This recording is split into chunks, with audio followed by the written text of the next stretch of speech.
Mayo de 1970, Yungay, la joya resplandeciente del callejón de Huaylas. El aire diáfano de la sierra olía a eucalipto y a tierra húmeda, y la vida transcurría con la cadencia mansa de los ríos que bajan de la Cordillera Blanca. Yungay no era solo un pueblo, era una postal, una promesa de belleza serena bautizada por los turistas como la Suiza peruana. Sus casitas de tejas rojas y paredes encaladas se acurrucaban bajo la sombra de un titán blanco y azul, el nevado Huascarán, el pico más alto del Perú, el Apu vigilante que dominaba el horizonte y los sueños de sus habitantes. En una de esas casas, a pocas cuadras de la plaza de armas con sus famosas 4 palmeras, vivía la familia Mesa. Mateo Mesa, un agricultor de 34 años de manos encallecidas y mirada tranquila, sentía el peso de la montaña cada mañana al despertar. No era un peso de miedo, sino de respeto. Su esposa, Elena, susurraba a veces en la penumbra del amanecer, mientras el sol apenas teñía de rosa la cumbre norte del Nevado: parece que hoy nos mira más de cerca, Mateo. Él no respondía. Temía la respuesta que se agitaba en el fondo de su propia mente. Desde hacía años, un rumor sordo, como el temblor lejano de la tierra, recorría las callejuelas empedradas de Yungay. Un rumor que hablaba de una advertencia, de unos científicos gringos que habían venido tiempo atrás, en 1962. Se llamaban David Pernes y Charles Sawyer.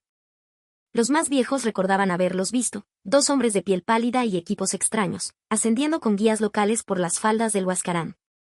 No eran turistas buscando la gloria de la cumbre, eran geólogos, hombres que leían las cicatrices de la roca y el lenguaje silencioso del hielo. Lo que encontraron en la cima del pico norte heló la sangre de quienes luego escucharon sus conclusiones. Descubrieron una cornisa de hielo y granito de casi 1 kilómetro de ancho, una masa colosal fracturada por grietas profundas, suspendida precariamente sobre el valle. Bernays y Sawyer calcularon la física de la catástrofe: un sismo, incluso uno moderado, podría desprender aquel balcón de hielo. El resultado sería un aluvión de una magnitud inimaginable, una ola de lodo, hielo y rocas que bajaría a la velocidad de un tren bala y borraría a Yungay del mapa en cuestión de minutos. El informe que redactaron no era una posibilidad abstracta, era una sentencia. Yungay, concluían, vivía con una espada de Damocles glacial sobre su cabeza. En el despacho del alcalde, en Huaraz, el informe de los norteamericanos fue recibido con una mezcla de escepticismo e irritación. La orden que se transmitió, no por radio, sino en susurros y amenazas veladas, fue clara y brutal: prohibido difundir el pánico. El gobierno peruano de la época, más preocupado por la imagen turística del callejón de Huaylas que por la seguridad de sus ciudadanos, tomó una decisión infame. A los científicos se les conminó a retractarse, se les acusó de alarmistas y, finalmente, se les invitó a abandonar el país. A la prensa local se le prohibió mencionar el informe. Peor aún, se promulgó una ley, un decreto supremo que convertía en delito hablar sobre el peligro del Huascarán. Quien sembrara el pánico entre la población enfrentaría a la cárcel. Pero en las chicherías y mercados de Yungay, la verdad, como el agua de los deshielos, se abría paso por las grietas del silencio oficial. El rumor persistía. Lo que el gobierno había ocultado deliberadamente era que aquella advertencia no era propaganda alarmista, era una certeza científica. Y el tiempo que les quedaba se medía en la inestable quietud de la montaña. La mañana del 31 de mayo de 1970, un domingo, reveló la profundidad de la negación colectiva. La vida en Yungay seguía su ritmo festivo. Era el día de la inauguración del Mundial de Fútbol de México 70, y muchos se congregaban en las pocas casas con televisor para ver el partido. Un circo itinerante, el Circo Verolina, había levantado su carpa en el estadio, atrayendo a cientos de niños con la promesa de payasos y maravillas. La gente llenaba la plaza de armas, compraba helados, conversaba bajo la sombra de las palmeras, ajena a la mole de hielo que, a 6.000 metros de altura, crujía imperceptiblemente. Elena Mesa encontró a su vecina, doña Jacinta, en el mercado. Mientras escogía unas papas, la anciana se le acercó y murmuró, casi sin mover los labios: anoche soñé con el río, Elena. Bajaba negro y gritaba. Elena sintió un escalofrío, pero forzó una sonrisa. Son solo sueños, mamita. El padrecito dijo en misa que el Sagrado Corazón de Jesús y el Apu Huascarán protegen a Yungay. Somos un pueblo bendecido. Jacinta asintió, pero sus ojos no reflejaban convicción, sino un miedo ancestral. De regreso a casa, Elena vio a 2 guardias civiles conversando en una esquina. Su sola presencia era un recordatorio de que ciertas conversaciones estaban prohibidas. En su hogar, Cerró las ventanas y le contó a Mateo sobre el sueño de Jacinta. Sus manos temblaban ligeramente mientras servía el almuerzo. Mateo, aquí todos dicen que estamos seguros, que esos gringos exageraban para darnos miedo. Pero ¿y si no? Mateo dejó el cubierto sobre el plato. ¿Y si es verdad, Elena? ¿Qué hacemos? ¿A dónde vamos? ¿Dejamos nuestra chacra, nuestra casa, todo? Si intentamos irnos, nos detienen por alarmistas. Nos acusan de traición a nuestra propia tierra. El alcalde lo dijo claro, Yungay es más seguro que Lima. Su voz carecía de la convicción que intentaba proyectar. Elena notó el sudor en su frente. ¿Nuestros hijos, Mateo, y si solo subimos al cementerio a pasar la tarde? Dicen que desde allí la vista es más bonita. Silencio. Un silencio pesado, denso, cargado con el peso de una decisión imposible. Mateo negó con la cabeza. Hoy no. Hay mucho que hacer. Y los niños quieren ir al circo. Una parte de él, una parte que crecía con cada rumor, sabía que algo andaba mal. Pero la alternativa, desafiar a la autoridad, abandonar su vida, ser tildado de cobarde, parecía un destino peor que la amenaza invisible de la montaña. La reacción oficial del gobierno había sido inmediata y brutal desde 1962. El entonces presidente, a través de sus ministros, lanzó una campaña para desacreditar a los científicos. La radio local transmitía mensajes tranquilizadores, yungaynos. No se dejen engañar por voces extranjeras que buscan dañar nuestra próspera industria turística. El Huascarán es nuestro protector, no nuestro enemigo. La victoria del progreso es inevitable. Mantengan la fe en sus autoridades. Pero la realidad geológica era más compleja. Documentos desclasificados décadas después revelarían que el Instituto Geofísico del Perú tenía conocimiento del informe y lo corroboró discretamente. Sin embargo, la presión política silenció también a los científicos nacionales. Se confiscaron copias del estudio de Bernays y Sawyer. Se estima que solo unas pocas circularon de mano en mano, leídas a escondidas, convertidas en un samizdat de la catástrofe. El doctor Mateo Tafur, médico del pequeño hospital de Yungay, escribió en su diario esa semana: hoy un campesino de Muso me trajo, envuelto en un poncho, una copia de un informe norteamericano. Afirmaba que Yungay sería borrado del mapa. Le ordené que lo quemara, que no esparciera esos cuentos. Pero después de que se fue, no pude dejar de pensar en ello. ¿Por qué el aluvión de 1962 que destruyó Ranrairca no nos enseñó nada? ¿Por qué construimos de nuevo en el mismo cono de deyección? No tiene sentido, a menos que nos estemos reservando para algo peor. La historia de la negligencia era devastadora y metódica. En 1962, un desprendimiento menor del Huascarán había causado un aluvión que sepultó al pueblo de Ranrairca, matando a 4.000 personas. Yungay se salvó por estar protegido por un pequeño cerro. Pero la advertencia estaba allí, escrita con lodo y muerte. Aún así, la confianza ciega en la protección del cerro y la presión económica para mantener la normalidad prevalecieron. Esta omisión deliberada de la lección no pasó desapercibida para los pocos que se atrevían a pensar. A principios de mayo de 1970, un grupo de 17 familias del barrio de Aura, en las afueras de Yungay, intentó organizar una evacuación silenciosa hacia las quebradas más altas. Llevaban consigo el rumor del informe como única justificación. La Guardia Civil los interceptó a 8 kilómetros del pueblo. Lázaro Quispe, un comerciante de 41 años, fue interrogado durante horas. El teniente a cargo, un hombre llamado Velarde, le preguntó con desprecio: ¿por qué abandonas tu puesto cuando tu pueblo necesita tu trabajo y tu calma? Quispe, con el rostro hinchado por los golpes, respondió: el informe de los gringos, mi esposa está esperando un hijo, solo quiero. ¿Crees en la propaganda enemiga más que en tus propias autoridades, más que en tu alcalde?, lo interrumpió Velarde. Eres un cobarde y un alarmista. Quispe y otros 11 hombres fueron arrestados y llevados a la comisaría de Yungay. Los mantuvieron en los calabozos del segundo piso. Esta decisión, irónicamente, los salvaría. El 31 de mayo, cuando el aluvión llegara, la comisaría, una de las pocas estructuras de concreto reforzado, sería arrancada de sus cimientos, pero no pulverizada. Quispe y los otros prisioneros serían arrastrados por la ola de lodo, pero algunos lograrían aferrarse a los escombros y sobrevivir, testigos mudos de una catástrofe que intentaron evitar. En ese momento, sin embargo, creían que su arresto era una sentencia. El contraste entre la advertencia científica y la respuesta gubernamental creó una disonancia cognitiva insoportable para miles de yungainos. Por un lado, su gobierno, en quien habían confiado toda su vida, les decía que los informes eran mentiras y que Yungay estaba seguro. Por otro lado, la evidencia empírica del desastre de Ranrairka en 1962 y la imponente y amenazante presencia de la cornisa de hielo sugerían lo contrario.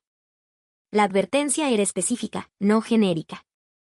El 29 de mayo, 2 días antes del desastre, una joven estudiante de 13 años llamada Consuelo, que sobreviviría a la tragedia, escuchó a su padre discutir con su abuelo en voz baja después de la cena.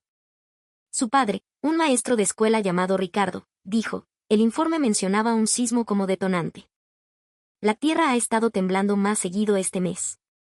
Deberíamos considerar enviar a los niños a Huaraz por unas semanas.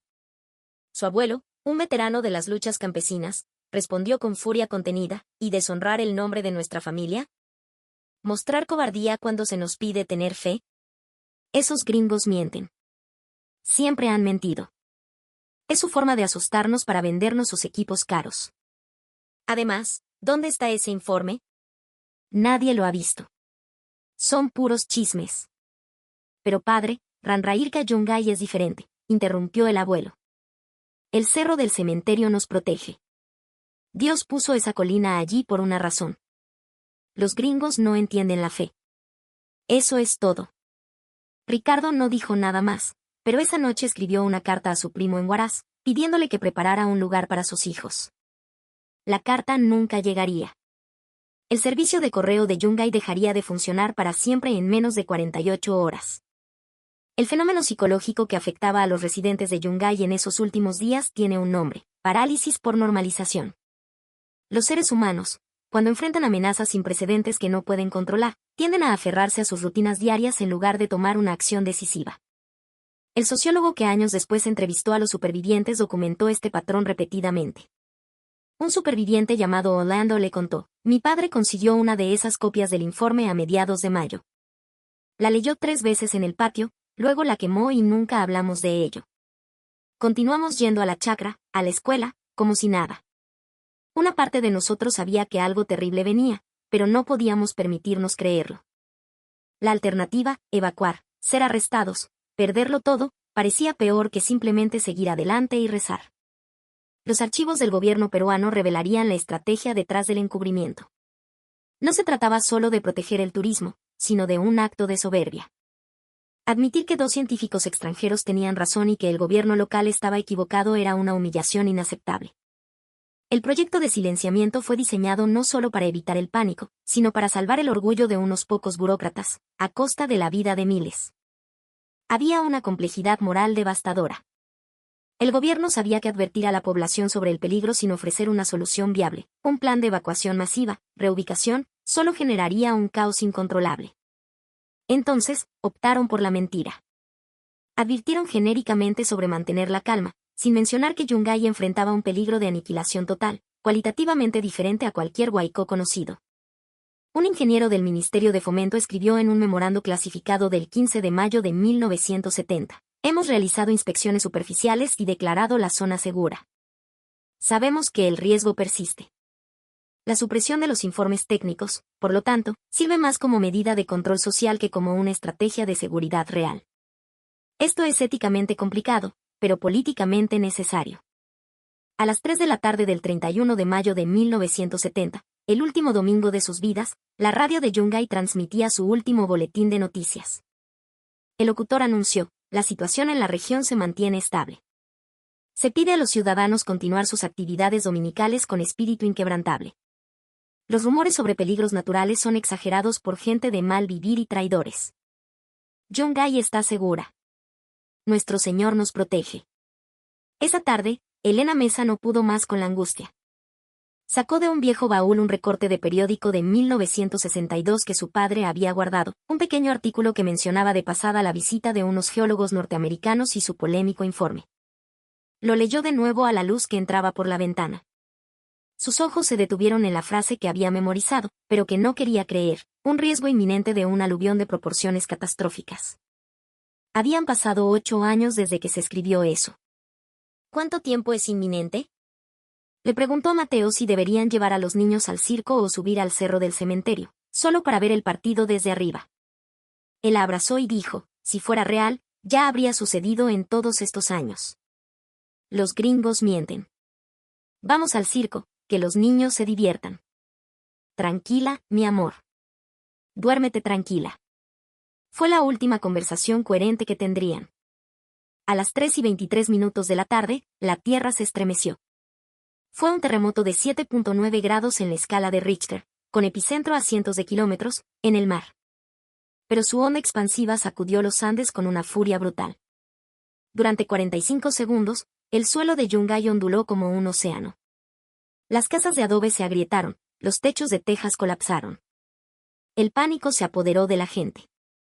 Pero el terremoto fue solo el prólogo. Desde la cima del Huascarán, un estruendo ensordecedor, más potente que 1000 truenos, desgarró el cielo. La cornisa de hielo y roca que Bernays y Sawyer habían sentenciado 8 años antes, se había desprendido. Una masa de 80 millones de metros cúbicos de hielo y piedra cayó casi en vertical durante 1 kilómetro, impactando un glaciar más abajo. La energía liberada fue equivalente a varias bombas atómicas. Se formó una ola monstruosa de lodo, hielo y rocas, de más de 90 metros de altura, que comenzó a descender por la quebrada a una velocidad de más de 300 kilómetros por hora. En el estadio, el payaso del circo cayó de bruces. La gente gritaba, pero sus gritos fueron ahogados por el rugido que venía de la montaña.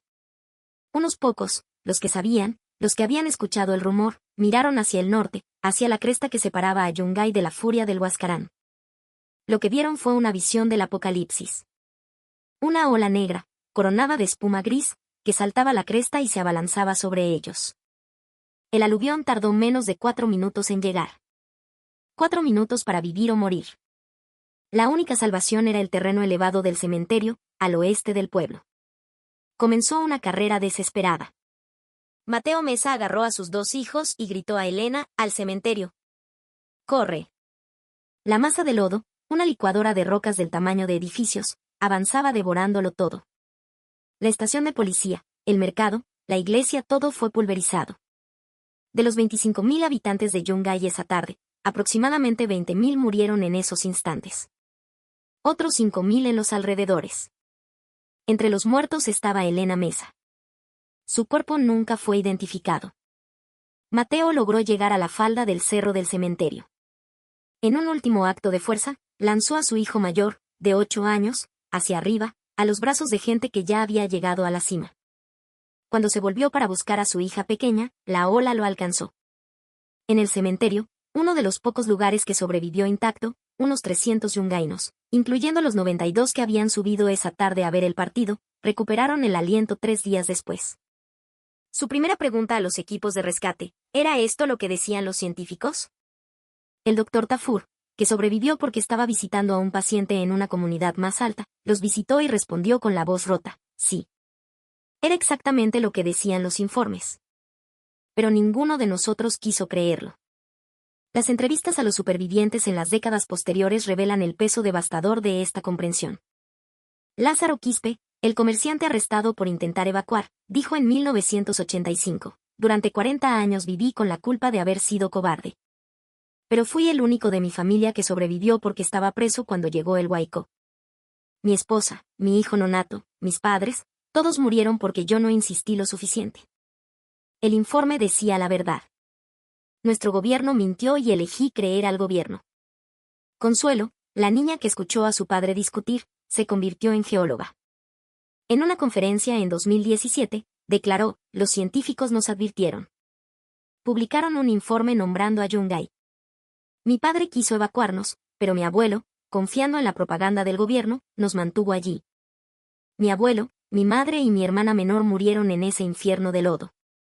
Sobreviví por pura casualidad, aferrada a los escombros de mi escuela. La lección no es que la naturaleza sea cruel. La lección es que los gobiernos, todos los gobiernos, a veces mienten a sus ciudadanos sobre el verdadero horror que enfrentan. Los archivos desclasificados en los años 90 revelan que el alto mando del gobierno peruano recibió informes geológicos específicos sobre la inestabilidad del Huascarán ya en mayo de 1970, semanas antes del desastre. Un informe del Instituto Geofísico advertía sobre una actividad sísmica anómala en la región y la posibilidad de un desprendimiento de gran magnitud. El informe fue archivado sin acción. Un ministro escribió en los márgenes de un documento el 20 de mayo de 1970. He visto los informes técnicos. Si se produce lo que estos documentos describen, una ciudad entera podría desaparecer. Pero esto debe ser exageración. Ninguna evacuación es logísticamente posible sin causar un pánico nacional. Es científicamente posible, pero políticamente imposible de manejar. 10 días después, Yungay dejó de existir. El teniente Velarde, el oficial que arrestó a los evacuados, murió en la avalancha. Su cuerpo fue encontrado a kilómetros de distancia, irreconocible. Irónicamente, sus prisioneros, los traidores que intentaron evacuar basándose en los informes, sobrevivieron en los restos de la misma comisaría. El impacto psicológico de Yungay sobre la nación peruana es imposible de cuantificar. Supervivientes en otras ciudades al pie de nevados vivieron años de terror paralizante, esperando su turno. Cuando el aluvión del Huaraz en 1941 ocurrió, muchos residentes habían aprendido la lección y evacuaron hacia zonas altas al primer temblor, violando las órdenes de mantener la calma. Salvaron sus vidas a través de la desobediencia. El gobierno peruano nunca admitió oficialmente haber suprimido información sobre las advertencias científicas, pero documentos internos revelan reuniones de emergencia del gabinete en 1962 discutiendo cómo manejar el problema de los gringos. El ministro del Interior propuso arrestos masivos de cualquiera encontrado con el informe. El ministro de Fomento argumentó que reconocer el peligro sería admitir una derrota ante la naturaleza y la ciencia extranjera. La decisión final fue suprimir la información y castigar severamente cualquier discusión pública. Uno de los pocos ejemplares del informe original de Bernays y Sauer, preservado por un ingeniero que lo guardó en secreto, está ahora en el Museo Memorial de Yungay. El papel está amarillento, manchado de humedad, pero el texto sigue legible. Visitantes de todo el mundo lo leen en silencio. Muchos lloran. En el fondo de la vitrina, una placa explica: este informe fue presentado en 1962, 8 años antes del sismo y aluvión. Advertía específicamente sobre la destrucción de Yungay. El gobierno peruano ordenó su supresión y prohibió su difusión bajo amenaza de arresto. Muchos ciudadanos que supieron de esta advertencia fueron silenciados. Este documento representa tanto un acto de advertencia científica como un recordatorio de cómo los gobiernos pueden priorizar el orgullo y el control sobre las vidas humanas. En 1991, periodistas localizaron a 23 supervivientes de Yungay que admitieron haber conocido los rumores sobre el informe antes del desastre. Todos describieron el mismo conflicto interno. Creer en la advertencia significaba desafiar a su gobierno, su cultura, su familia. No creer significaba arriesgar la aniquilación. La mayoría eligió la fe y la lealtad sobre la supervivencia. El testimonio de Orlando, quien tenía 16 años en 1970, captura esta agonía. Mi padre me habló del informe una noche. Me dijo, los gringos no nombrarían a Yungay si no fuera verdad. Pero si huimos y estoy equivocado, nos llamarán cobardes el resto de nuestras vidas. Si nos quedamos y estoy equivocado, al menos moriremos en nuestra tierra, con honor. Elegimos el honor. Yo sobreviví solo porque estaba jugando fútbol en el cerro ese día. Durante décadas odié a la montaña por llevarse a mi familia. Pero ahora, a mis 68 años, entiendo que también me odio a mí mismo y a mi padre por elegir el honor sobre la vida. La advertencia no fue ignorada solo por orgullo. Para muchos yungaynos, la evacuación era logísticamente imposible. En 1970, la región de Ancash era pobre. No había recursos para una reubicación masiva. Las zonas rurales no tenían cómo acoger a miles de refugiados. Elegir creer en el informe significaba lanzarse a un vacío sin red de seguridad. Muchos racionalmente concluyeron que quedarse y arriesgar un desastre que podría no ocurrir nunca parecía más seguro que huir hacia la miseria garantizada. Esta lógica de supervivencia, basada en información incompleta y opciones limitadas, es lo que hace la tragedia de Yungay tan compleja. No es una historia simple de una advertencia ignorada. Es una historia de sistemas de gobierno que priorizaron el orgullo sobre la protección, de silencio que erosionó la confianza, y de civiles atrapados entre verdades imposibles de aceptar.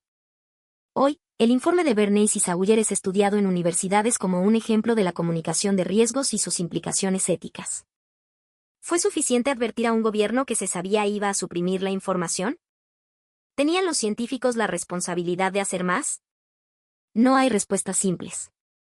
Lo que es indiscutible es que miles de civiles peruanos vivieron bajo una amenaza científicamente probada. Algunos intentaron actuar y fueron impedidos por su propio gobierno. Su historia es un testimonio del costo humano cuando la verdad se convierte en un inconveniente político y cuando la lealtad se exige a costa de la supervivencia. El último testimonio pertenece a Mateo Mesa hijo, quien sobrevivió con heridas devastadoras y vivió hasta 2018. En su entrevista final, a los 56 años, le preguntaron qué le diría al gobierno de esa época sobre los informes. Su respuesta, dicha frente a las 4 palmeras que sobrevivieron milagrosamente y que hoy se erigen en medio del Campo Santo: no los culpo por no poder detener el aluvión, culpo a la montaña por eso. Pero sí culpo a mi gobierno por mentirnos. Y me culpo a mí mismo, a mi padre, a todos nosotros, por no tener el coraje de huir cuando tuvimos la oportunidad. El rumor decía la verdad. Simplemente no quisimos, no pudimos creerla. Esa es la verdadera tragedia. No es que no supimos.